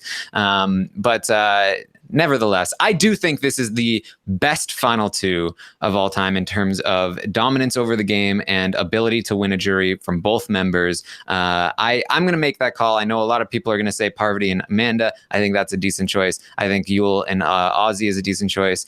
Some people talked about Colby and Tina. Less sold on that choice, if I'm being honest with my opinion. Oh, yeah. Can I shade them about last night when they were showing Colby and Tina, and they showed Tina winning when he flipped over the vote? Yeah, they totally did a switcheroo with the editing there, because that's not what happened. When he turned over Tina as the vote, Colby was the one who was jumping up and down like he won. Yep. I love that they had to edit it to make it look like Tina was the one who was, like reacting to it. He did far. It was just something that I enjoy. By the way, also enjoy the fact, and I needed somebody. I have people out there. I have fans. Y'all need to get me this GIF of Jacob / Durwood looking for a hug and not getting one. There's a point in time where everybody comes out on stage and they're hugging everybody in the winners, and he's trying to get a hug, and there's none forthcoming. So I'm living for that moment just because I thought it was funny, and it's the little things, Taryn, that make me happy. And here's another part of it. Like Colby took Tina. He had the choice and he took Tina. Yes. And that's a dumb move. Wendell and Dominic, they would have cut each other. They did everything they could to get each other out, and then they tied the votes. They were partners. They dominated the game together. Even like JT and Steven. Steven was trying to get JT out. JT was taking Steven, and that's because JT could beat Steven, and there's a lot of that dynamics going on. Amanda and Parvati, they were going to the end with Suri. You gotta criticize them a little bit there, and who knows how the vote plays out with Suri in the final three. So I really do feel like if you take everything into account, I do feel like this is the best final two of all time. And so that leads us to another question that a lot of people have been asking: is Dominic the new best player to never win? People are asking this question. What do you think, Melissa? I mean, that's such a tough call because if I'm being honest, I don't remember all the other players who didn't win. So I think the top contenders are Suri and Rob Sesternino. Those tend to be the top two. I can't say anything. I don't know. My mind is sealed. Allow me. I'm just kidding. No. Yeah. No, I mean, I don't know. I think he's in the conversation. I'll say that he played him. Look, I think he played a masterful game, and if I'm saying that, I personally preferred Wendell as a winner. I just do. I vibed with him a little bit more, and as I've previously noted, I'm a little tired of Tony. I even called him Tony. I'm a little tired of Dom's archetype on the show, and it was nice to see a different kind of winner win the game. And that's just how I felt about it. So, but I'm a fan. Don't take anything I say too seriously. You guys can listen to my rants and raves. And I love Melissa. It's like she was like giving us like primo Melissa rants at the beginning. And I was like, yes, queen. Yes, living for it. Even when she won, for heaven's sake, which Taryn noted. But, we're just who cares? Again, people are mad at me because we're coming for Laurel. Who the hell? I'm a guy with a microphone in Kentucky. Who cares what I say? I'm just telling you, what I'm a reflection of what many of the other fans out there are feeling. That's all I am. I just cracked up because somebody said, "OMG, you're forgetting about Russell Hantz," and the screen name for this person was Goat Girl. I really enjoyed that. I mean, I think it's a valid question. I do think Dominic is in the conversation. For me, it's always been Suri. No offense to our great benefactor and Podfather, but she was robbed. Exactly. She was robbed. Yeah. She not only was she basically about to get the win, but there are people that contend that, but potentially get the win. But she made it close to the end 3 separate times, and that really helps her. But counting in all of Suri's games, I think it's easily Suri. Then it's a matter of for new players on their first season. I think Aubrey's in the conversation. I think Rob is there, obviously, and I think Dominic and how many other people are even there? I can't even really think of many others. So I think he's definitely up there for sure. Yeah. Interesting. Yeah. Interesting. And he's a really sweet guy. I mean, he had, like I said, it was just one vote the other way. I mean, I'm sure he's second guessing himself. It's like, whose vote could I have gotten? Whose butt did I need to kiss? Who did I need to grovel to the most? I'm sure he was a little shocked about Angela's vote. Angela, I'm talking about. I think he was a little shocked about Chelsea's vote, he said afterwards. So I don't know if there was a Kellen movement, because as you noted on Twitter, Taryn, everyone who was a part of the or there for the failed Kellen flip that did not occur at Final 8, thanks to Laurel and Donathan, that all of those people voted for Wendell. Again, a really amazing fact. I didn't notice this until somebody pointed it out, actually, until I saw it on the show. I'm like, those are the first 5 people, right? So the first 5 people all voted for Dominic. The second set of jurors, the next 5, all voted for Wendell. I think that's uncanny. That's like statistically improbable. Like all of a sudden I just kind of like Scooby-Doo. How did that happen? Yeah, that's definitely something I noticed was I was like, whoa, all the people that voted Wendell, they were all the people that Kellen was tight with. Right. And that, like they tried to flip the vote on them. So I mean that's interesting to me. That speaks to me like more like they were probably talking amongst themselves and probably had similar ideas. And who knows if the other side, if they were doing the same. They seem to come to their conclusions a little more separately, but who knows? You know, you never know. You never know these things. I see Michaela Petty in the chat wants me to criticize the Final 3 format. I mean, what do you want me to criticize? I mean, I hate it. We all hate it. There's not one of us here who likes it. We've beaten it to death. I feel like that it takes all the air out of it. They're trading, you know, all of their drama for that they have in the final immunity challenge, and they're trying to move it to the fire challenge where it's even less important, I feel like, and it's less dramatic because I feel like you know where it's always headed. I don't feel like it's a good thing. I agree with Taryn. I honestly, Taryn, I can't believe that Tony versus Wu was the last time we had, please tell me if I'm wrong, a Final 2. And how lucky were we to get that? How amazing was that? To the sight of Wu taking Tony to the end. I'm sure what Probst is thinking of is we were this close to a Wu versus Cass Final 2. If he doesn't, make that boneheaded move that everybody, 99 other people would have made. But on the other hand, it was just such rich drama. It made the season, the season. Without it, then Tony just cruises to Final 3 with Wu and Cass and wins Right. I mean, that's still exciting, but that Final 2 took it to an entirely other level. It became, it's one of the greatest seasons of all time because of that, not in spite of that pros. Yes. So remember that. Yeah. Yes, definitely. So, and one other thing that I was thinking about in terms of the edit, because I really felt like one of the reasons why I felt like Dominic was the favorite going into the finale, and then even all the way through the finale, was that I feel like we really watched the season from Dominic's perspective, and I was curious to get you guys' thoughts on do you think that was the right move? Because it was definitely Dom and Wendell all the way through, but I felt like we were always being led by Dominic and then getting comments by Wendell, if that makes sense. And so it really felt like Dominic's story and his game to lose, even though it was so close. If that does that make sense? It felt like this finale felt like why Dominic lost, especially with the decision at the end. And I think that was what they were going for. Oh, what a terrible decision you made. You cost yourself the win, just like all these other people from the past. And I think in doing so, they kind of failed to tell Wendell's story a little bit. What do you think about that, Melissa? I mean, I agree with that, but at the same time, I don't feel like we missed out on a lot of Wendell's story. I feel like I still got Wendell's story, but at the same time, I think that a lot of it was Dominic's story. And I think it makes sense, though, because he had the whole conflict with Chris Noble in the beginning. So that was the interesting, who's going to prevail, Chris or Dominic, what's going to happen. And Wendell wasn't really involved in a lot of storyline like that. That was the major storyline in the beginning. And so I could see why they stick with Dominic throughout and then kind of add Wendell in. But at the same time, I mean, I feel like I still understood Wendell's story. I just feel like I don't feel like there was that much more to it. Yeah, I'm really bitter at Chris Noble, by the way, for not playing his idol when he had the chance on the day that he went out, because that robbed us of more Chris versus Dom gloriousness. Because honestly, the season went downhill after that. It really did. I cannot think of a time. Maybe the Des vote was exciting because she tried to flip and then it didn't work and then she was out. But I mean, like, looking back on the season, I respect the hell out of Des.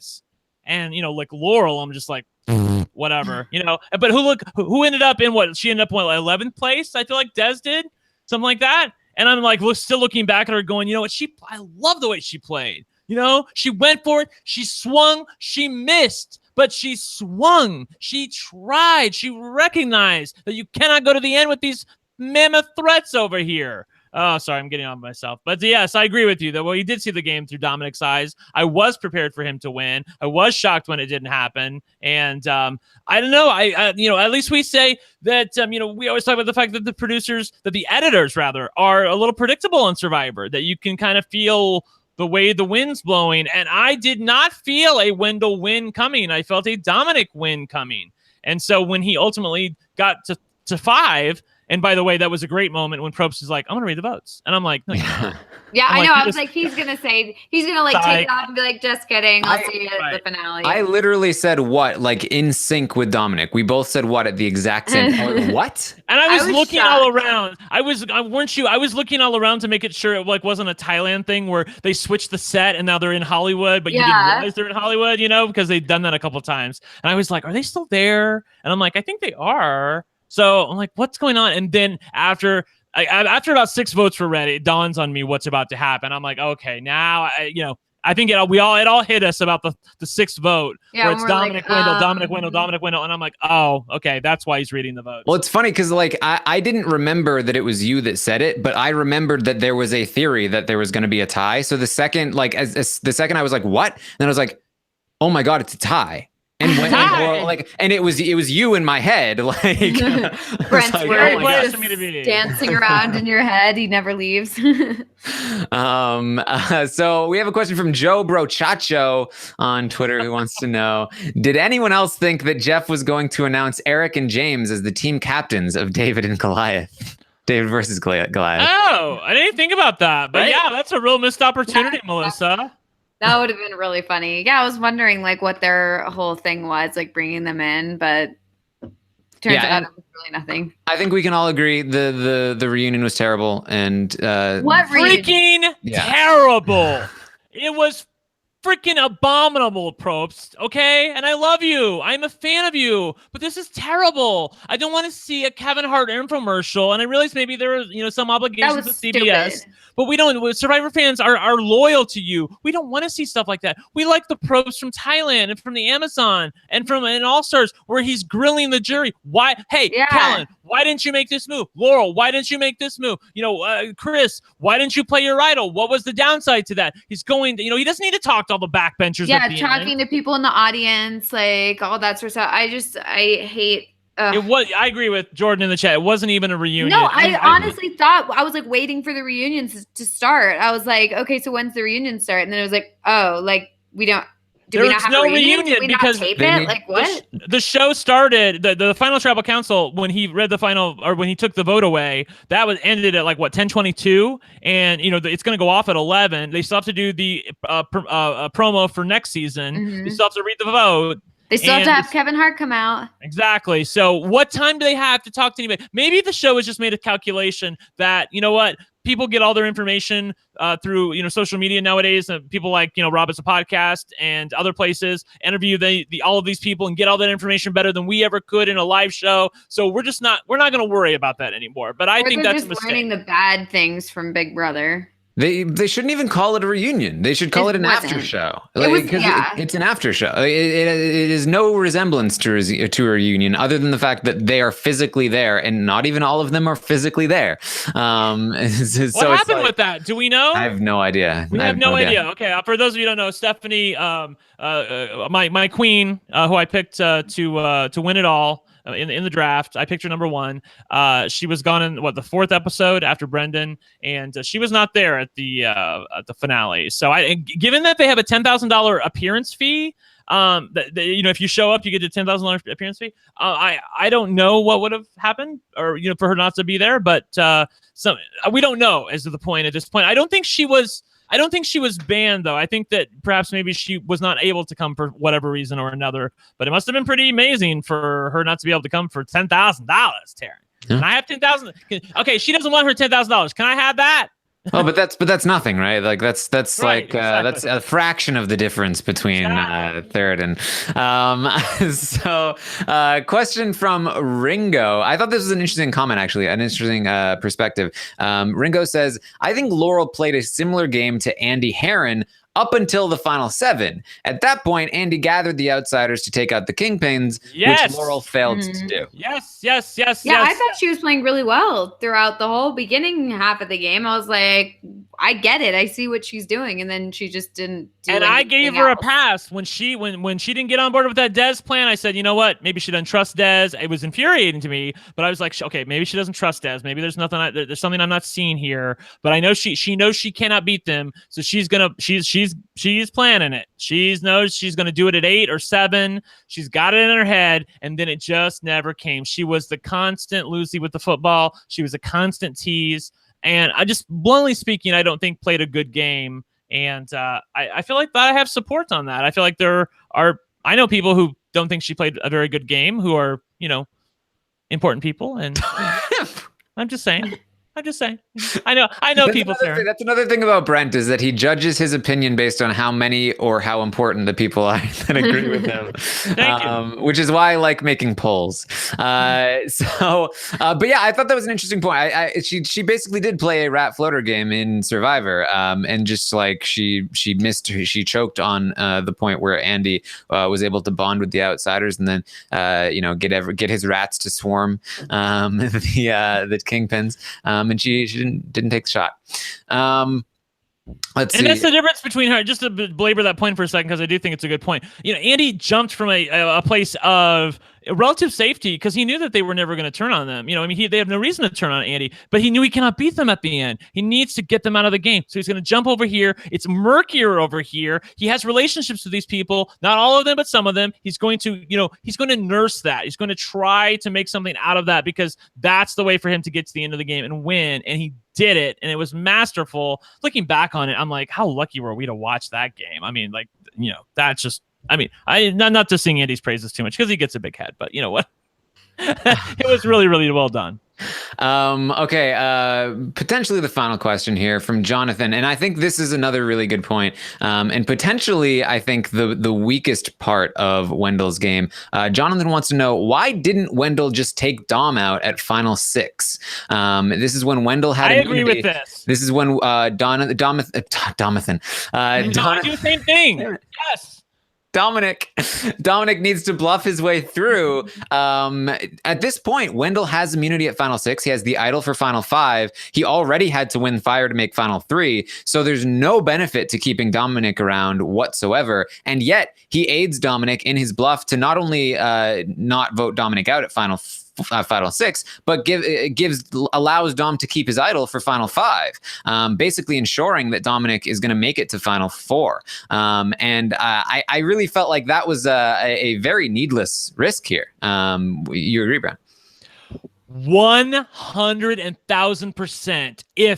If Wendell loses this game, I am coming for his ass for that move, because that was stupid. That was this dumb. Like, what are you doing there? This is your biggest competition. You already have an idol. You're safe through the final 4. You have to either win the immunity challenge at final 4 or win the fire challenge at final 4 in order to get to the end. No one's ever going to take you. You know that. So this is your chance to get Dom out of the game.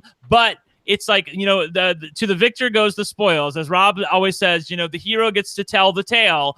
And Wendell won the game. He won it in a tie and ultimately a tiebreaker. If he loses the game, I am coming for his ass there. It was a dumb move, but he got away with it. And so fate was on his side. But yeah, I agree with you. For him not to take Dom out there at 6, it was just what the hell were you thinking, man? I hope if Rob has him on the show that he'll address that, because he seemed to realize that Dom was the threat, but yet he kept him in at 6 and knew he had an idol for 5, and then kept him in for 4. So what the, like, he's almost as guilty as Laurel is.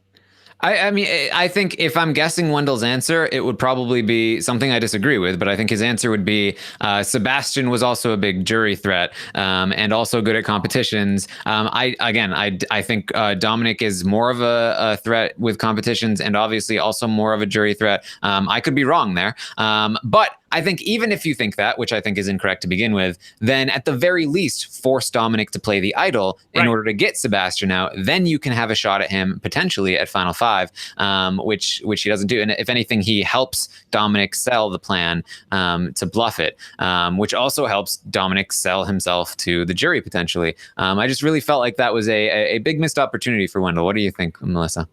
Yeah, I mean, I think that if he didn't win, we would be saying it a lot more strongly. That's where he lost, and being like, well, there you go. Like, oh, he made a stupid move. But the fact that he won makes it kind of like, oh, well, yeah, he probably should have done that, but who cares? But like, I think that's where the difference comes in. But he won, so okay. I don't know. But if he had lost the game, that would have been where we say, what the heck was he thinking? Yeah. All right. Any final thoughts here on this season? I mean, I think one thing that I talked about how I was loving the season last week. You guys were a lot more down on it. I've seen a lot of people online say this finale essentially saved the season. It redeemed it. It made the editing make a lot more sense in retrospect, because this season really was all about these two players that would end up in a tie situation. Do you guys agree with that? Do you feel like, are you higher on the season now? Has the finale redeemed Ghost Island for you, Melissa? Yeah, I mean, I think so. I really enjoyed watching the finale, I'll say. I had a really good time watching it. So I really liked watching the finale, but there were a lot of mid-season episodes that I just didn't really care about. Like, I didn't really care about who went home, and I didn't, because I knew that Dom and Wendell were what it was really going to come down to. So I was kind of like, why do I really need to watch this besides just watching a really good players just get to the end without really that much trouble. Which, like, it kind of felt like when we were watching Big Brother 16 with Derek, where it was like, we know Derek's going to get to the end, but like, I guess it's interesting to see how he does it. But at the same time, it's just kind of like some of the weeks where they're getting out some of the minor characters. You're like, do I really care that much? I don't know. So, fine season, good finale. I'm just, it was fine. It was good. I think it was not very good at all, and the finale was like a belch after a really bad meal. So it was like a somewhat satisfying, but ultimately not even close to what you really want in the end. I mean, Wendell is a worthy winner, and maybe this is something like Andy's game, because I didn't love Andy's game at the time, but looking back on it, I'm like, wow, that was really amazing. Maybe this is something where I can look back and say, hey, these two guys just absolutely ran this game from top to bottom, and it was just amazing to see and well done, and how lucky were we to watch that.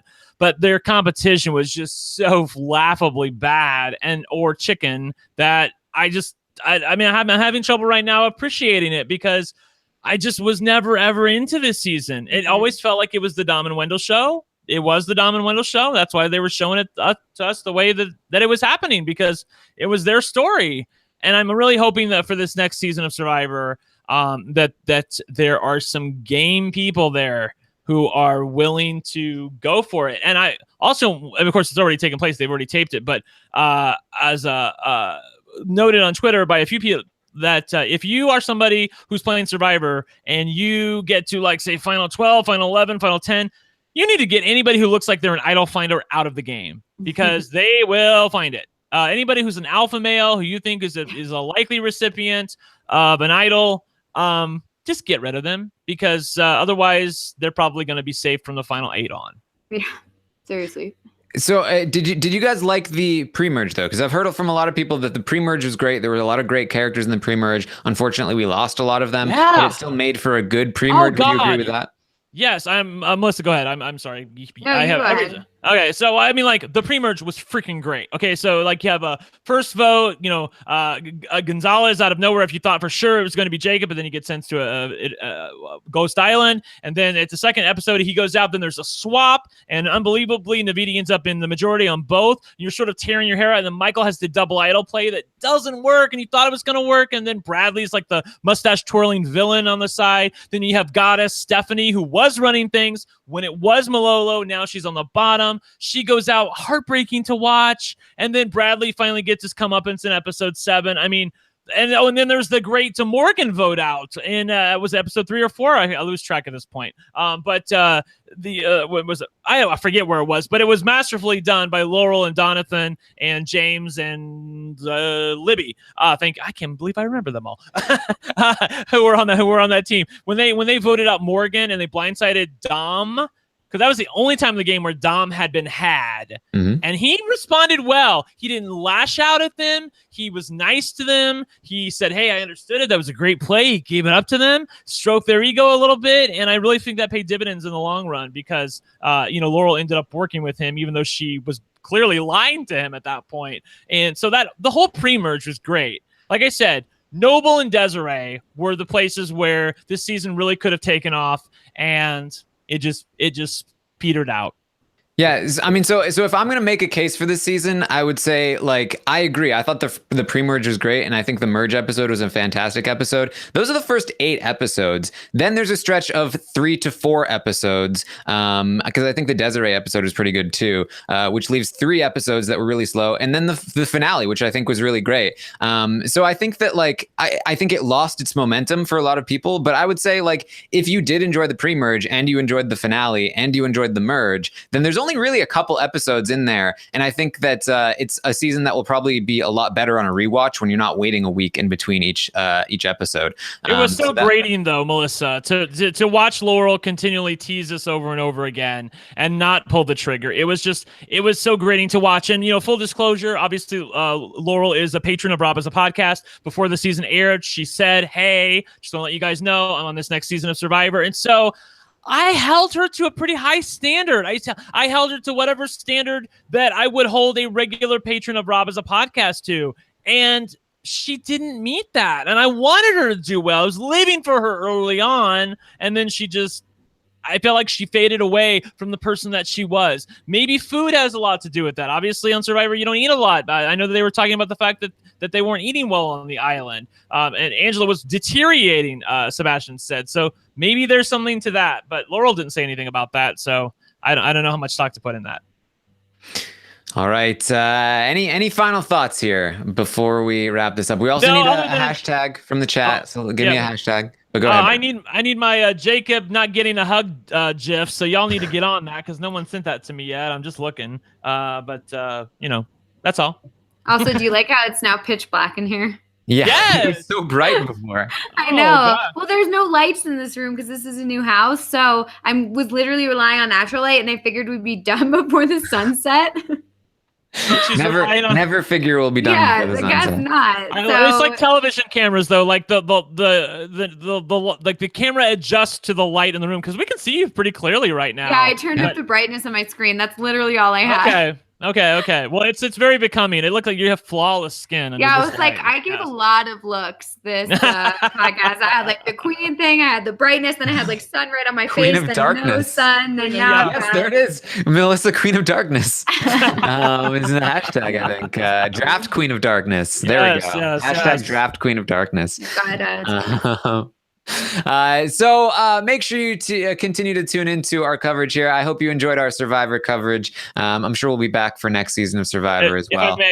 Melissa, can you just say something and hold that up real quick? Because I want to get you on screen so I can get a picture of this. Hold your scepter there. I can. My scepter is right here. Excellent. Cool. Okay, we got it, Taryn. We got it. All right. Here, it's all about looks. It's all about what we can tweet out. So we will be back next week, maybe Tuesday. We'll see. With a final wrap-up roundtable for Big Brother Canada 6. In the meantime, I will be speaking with Paris and hopefully Kayla as well. I have the interview scheduled with Paris, still working on scheduling it with Kayla, but she has agreed. So we're going to go through their games in detail, get all the information that we need, and then we're going to have one final podcast where we yell at each other about bitter juries. And, and stuff. Can I ask just one thing while we're on the air so everybody can hear me? When you interview Kayla, because she has been wonderful in the post press to Paris, she has not said one bad word about her. Just try to like push her a little bit, because I don't want to hear the politically correct answers. I want to hear the Kayla that I heard in the house. I want to hear what does she really think happened. So, you know, if she won't say that about Paris, at least maybe she can say that about what she really honestly thinks about the jury. So I don't want you to take yes for an answer. I want you, if you feel like it sounds a little too neat and tidy, think about, well, what would Brent say at this point? Well, I look at it the opposite way. I host a show where my entire goal is to get information out of people, and it's the carrot, not the stick, that draws in the truth, I believe.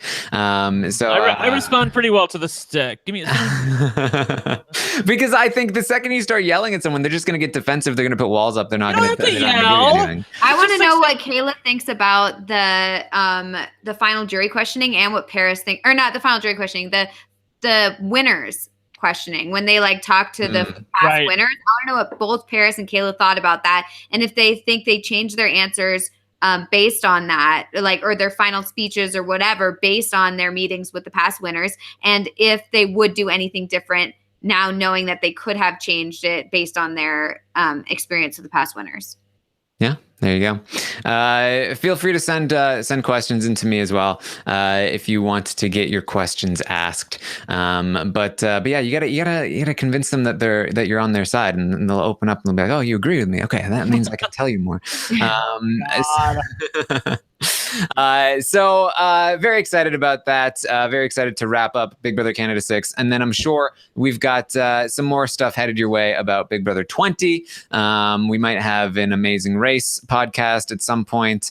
So lots of good stuff there. The Taryn show was late this week. I was working hard. I was scheduling, and I got somebody really good, and I talked to him today, and I'm very excited. I talked to our good friend from Big Brother Canada, Godfrey Manguiza, who talked about his childhood growing up in Zimbabwe, and he's got a lot of great stories, a lot of terrifying stories. You do not want to miss Godfrey on the Taryn show. Hopefully we'll be up later on tonight. So yes, don't miss the lady pleaser. And of course, check me out on Twitch, as these guys mentioned, having a lot of fun there. Doing a lot of great stuff. There's a robot game. There's a story-based robot game that comes out tomorrow, and I'm very excited to play it and truly encompass my robot origins. So exciting stuff. Melissa, you have something to plug, don't you? Yeah. Well, we just did a bachelorette draft, so definitely check that out, because now apparently I'm on a winning streak, and I'm going to say it's a winning streak, even though it's only one. It's a streak. And so hopefully I picked some good guys. I'm pretty proud of my draft. So check it out and let me know if I picked right. Oh. There you go. Brent, he's still doing RuPaul's Drag Race, right? Yeah, still doing it. Frankie Grande on RuPaul's Drag Race tonight. Oh, I'm about to go watch it. They are making over social media moguls on Drag Race. So each one of the drag queens has to make over one of the moguls, and Frankie is one of them. Is that genuinely what they're calling them? I believe so. Oh, boy. That's amazing. Like, I mean, I don't think they said moguls. They said, I think they might have said personalities, but it's moguls. They all, each one of them besides one has like over 1 million followers on Twitter. So they're basically social media moguls. And it should be pretty fun. So I'm excited to see what happens. I haven't watched it yet, and I'm not looking at the chat room, so you guys can't spoil me. So I don't think they are. I know, right? It's always one, though. It's always one. Yeah. Well, make sure you follow us on Twitter. I'm at Armstrong Taryn. Brent is at One Lucky Gay. Melissa is at It's Melissa with 3 A's. For Brent and Melissa, I'm Taryn Armstrong. # Draft Queen of Darkness. We'll see you next time.